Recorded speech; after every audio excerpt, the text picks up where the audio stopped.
Hello everyone, I am the Meta Kirby, and welcome to my channel, The Commander Tavern. The Commander Tavern is a channel dedicated to my favorite Magic the Gathering format.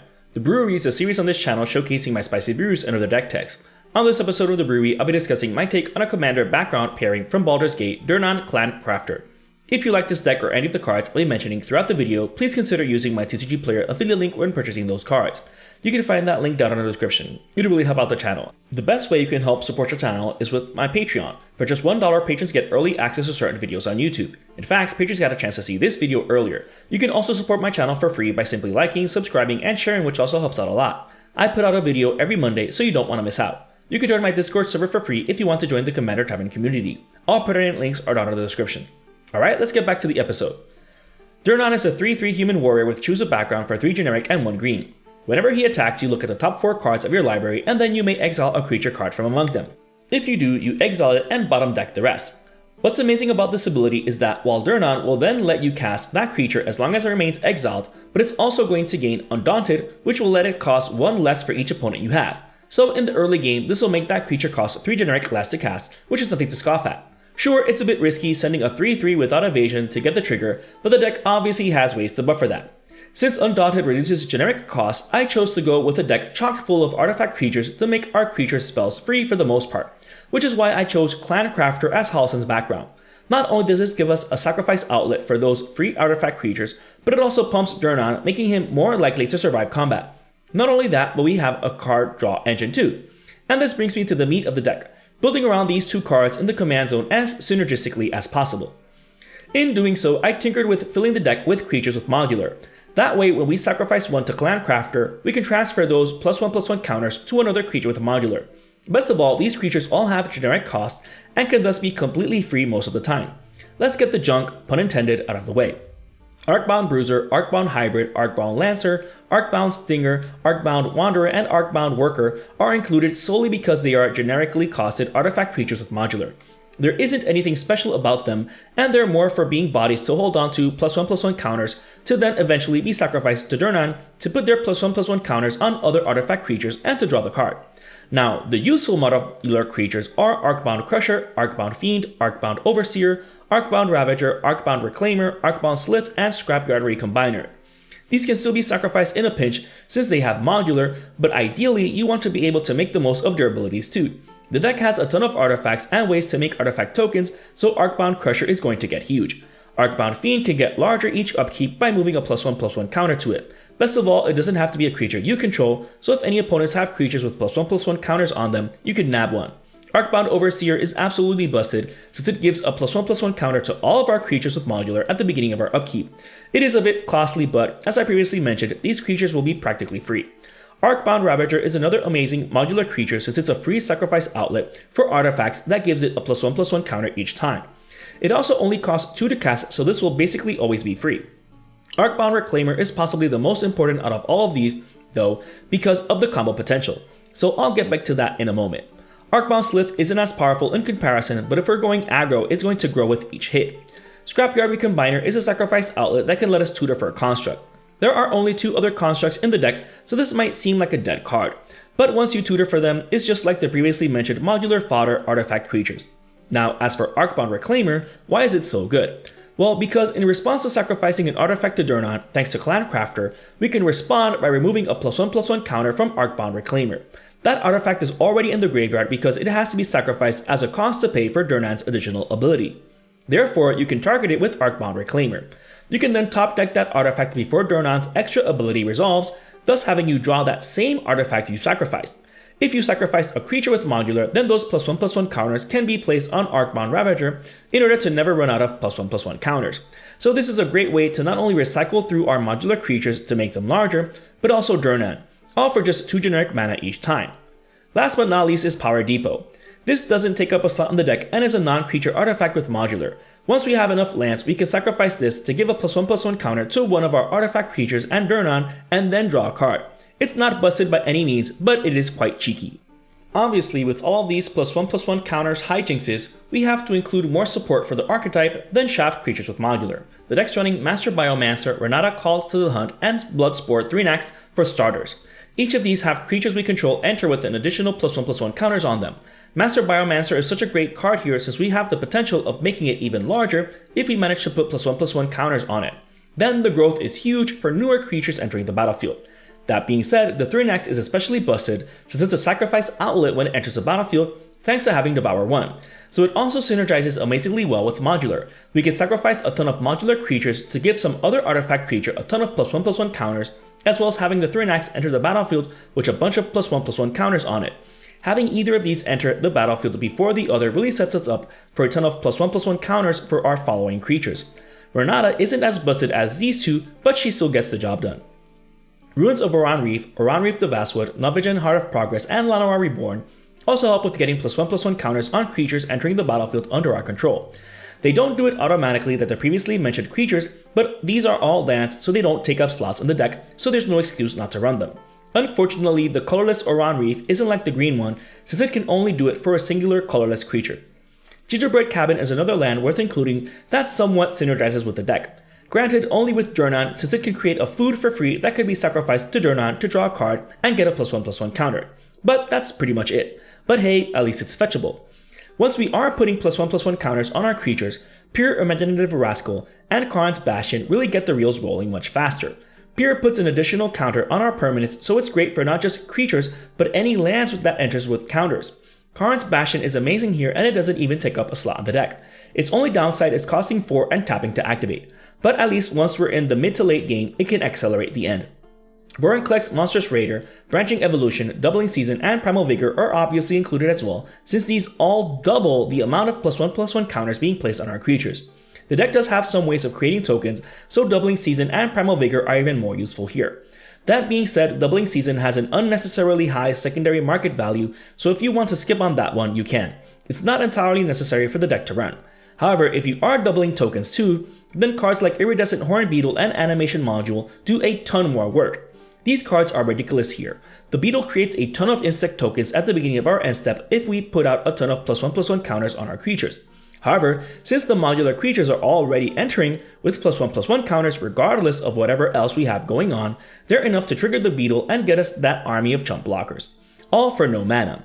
Animation Module does require mana, but if we have enough mana to burn, this card is ridiculous here. Once Durnan gets a +1/+1 counter, that triggers the module. If we pay 1, we'll get a servo that can be sacrificed thanks to Clan Crafter. If we do, we'll draw a card and put a +1/+1 counter on Durnan, which will then again trigger Animation Module. So for 3 generic mana each time, we'll get a servo token, a card drawn, and a +1/+1 counter on Durnan. So good. The Ozolith is another amazing artifact in the deck. This one is an obvious include since we're sacrificing modular creatures. What's crazy is that when we sacrifice a modular creature, it will not only give its +1/+1 counters to another artifact creature, but to the Ozolith as well. So it's almost like we're duplicating the counters. So imagine this with doubling and other incrementing effects out. The math can be a bit epic, so keep your calculator around.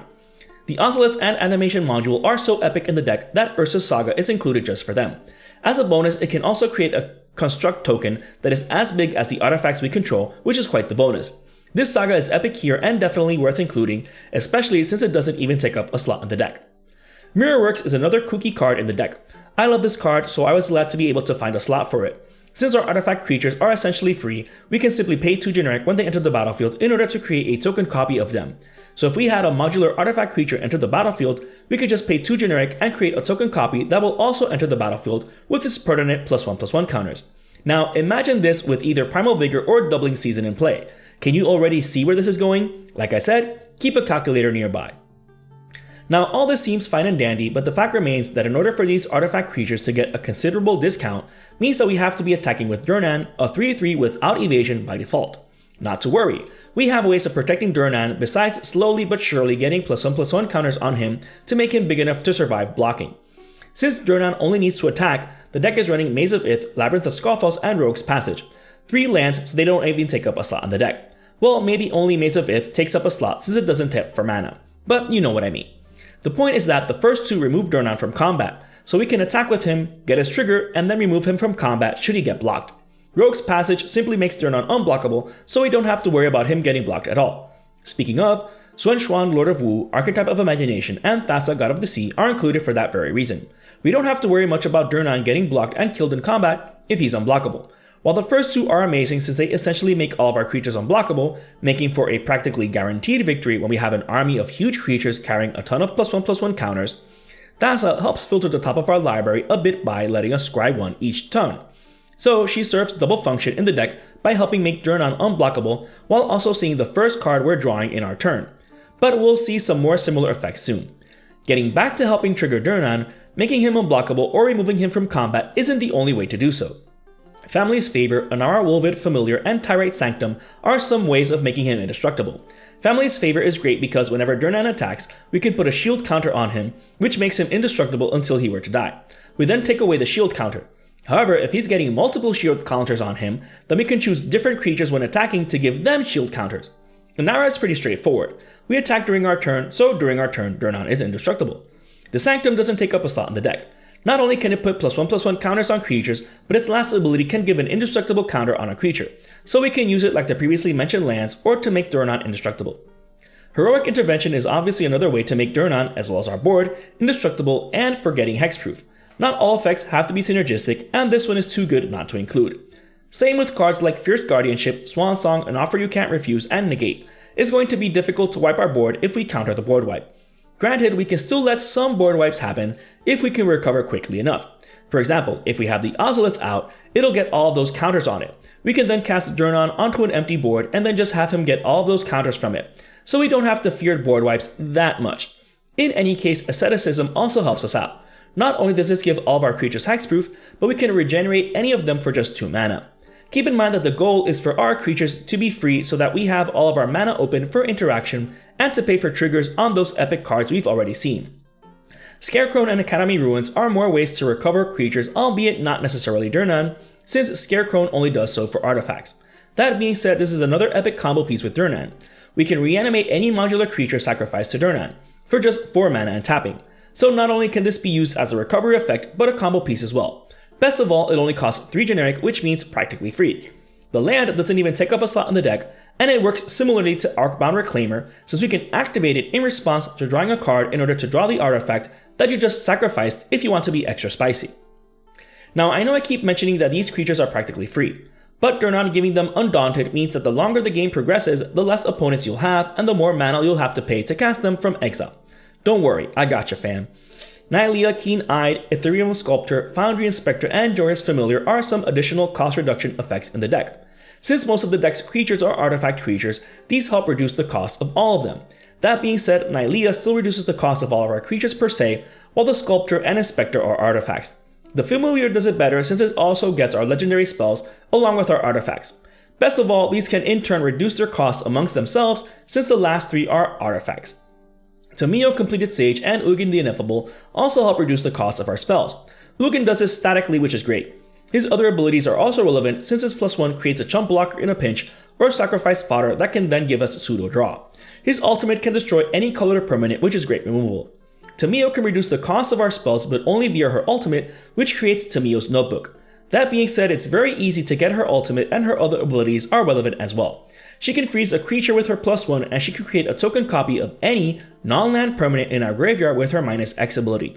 While I hardly use this particular ability, if she's able to stick around long enough after creating her notebook, this ability can be quite epic in grindier games. Besides reducing mana, we can simply ramp as well. The deck's half green after all. Kodama of the West Tree and Kodama of the East Tree are amazing cards in here, and pretty much the only good Kodamas of the 5. West Tree is pretty busted in the deck since almost all of our creatures are going to be modified. Our modular creatures are modified by default. So whenever they deal combat damage to a player, we ramp for a basic land. This thing gets out of hand very quickly. Same with West Tree. Since we're casting large creature spells for little to no mana, we can then cheat in high-costed permanents from our hand whenever we cast those creatures with their cost reduction when they enter the battlefield, essentially getting us 2 high-costed permanents for next to nothing. Same with ramping. If we ramped lands, we can drop the lands we have in our hand. Liquid Metal Torque is one of the best mana rocks in the deck. Not only is this a 2-drop mana rock, but we can also tap it down to make a permanent into an artifact. The permanent in question is usually Durnan. If we make Durnan into an artifact when we sacrifice a modular creature to him, we can then transfer its +1/+1 counters to him. Or we can also do that to creatures like Bloodsport Threanax and Master Biomancer for some more epic hijaxes. Or, thanks to Oko Thief of Crowns, Elk any of our opponent's permanents if the Torque makes it into an artifact. Oko is already a powerful planeswalker in the format, but he really shines here. His +2 creates a food for Durnan to sacrifice for value. His ultimate can be used to steal a better creature an opponent controls for any crappy artifact we control. Although honestly, I only ever used the first two abilities when piloting this deck, especially since Oko is not only synergistic, but repeatable interaction. Now that I mentioned interaction, Boseiju Who Endures and Otawara Soaring City are also included. Two more cards that don't take up a slot on the deck for being lands. These aren't entirely necessary for the deck to run since their secondary market price increases by the day. Going back to mana acceleration, Soul Ring is another obvious include in the deck and doesn't really require any further explanation. At least you could potentially cast it for free or fetch for it with Urza Saga if you already have Animation Module and the Ozolith out. Farseek, Nature's Lore, 3 Visits, Rampant Growth, and Into the North are the best generic mana acceleration in the deck though, since they're land-based ramp. So long as mass land destruction is frowned upon, green will always have this advantage, so we might as well make the most of it. Running Into the North means that all the deck's basic lands are snow covered though. Alright, now that we saw what we're casting for free and how we're casting them for free, as well as making the most of those free creatures by making them more huge and more dangerous, Durnan exiling a creature card from the top 4 cards of our library can't be the only card advantage in the deck, and you'd be absolutely right. The deck is running Scroll Rack and auto-included any Durnan of the Yawning Portal deck regardless of the background. While this isn't card advantage per se, it helps us control/manipulate what's on the top of our library in order for us to better control which creature gets exiled and which cards are bottom deck. We can also do this multiple times if we clone Durnan with Sakashima of 1,000 Faces, Sakashima the Imposter, and Spark Double. Why settle for once per combat when we can do it twice, thrice, or even more? Granted, these will suffer the same downside of Durnan, which is a lack of evasion. But if we have those effects that can make our entire board unblockable, these clones help us build a huge board state in no time by practically cheating in a ton of creatures each time. Soul of the Harvest, Guardian Project, The Great Henge, Beast Whisperer, Primordial Sage, and Vidalcan Archmage do draw us cards though, albeit still tied to creatures. But 39% of the deck is creatures. With Durnan looking through the top 4, the odds are very much in our favor that we find at least one creature to exile to his ability.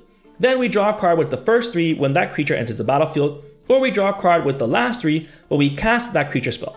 Well, Vidalcan Archmage triggers off of artifacts being cast, which is sold 24% of the deck. Sai Master Thopterus can also draw us cards, but at the cost of 2 mana and 2 artifacts. Fortunately, he triggers whenever we cast an artifact, so all of those modular creatures being cast for free will give us those 2 artifacts to draw a card if we were in a pinch, because the second artifact is the Thopter.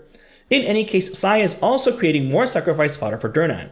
Also, these artifact creatures fly, so they're also great bodies for the +1/+1 counters from those sacrificed modular creatures. Sai does a ton of work in this deck. War Room, Bonder's Enclave, and Reliquary Tower are also included in the deck, and as you can guess by now, don't take up slots in the deck. These free slot cards are my favorite deck building cards. War Room and Bonder's Enclave can draw us a card if we have the extra mana up, and the tower is great at helping us keep our fat hand.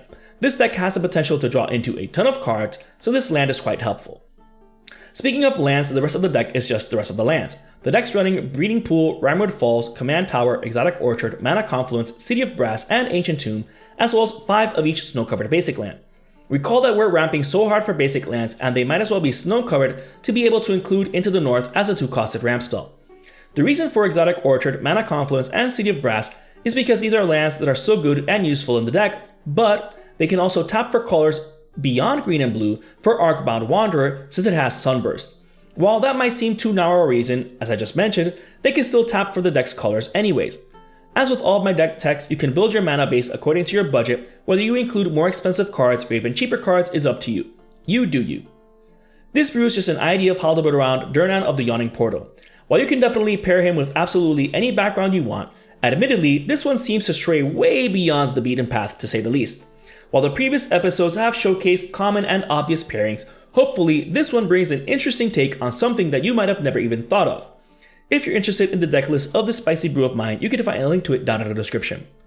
I would like to thank all my patrons for supporting me, and a quick shout out to all my higher tier patrons, the brewers, for their patronage. I'd also like to thank anyone using my TCG Player affiliate link, that also helps out the channel. And to everyone, thanks for watching this episode of The Brewery on the Commander Tavern. I am the Meditor Kirby, and happy brewing.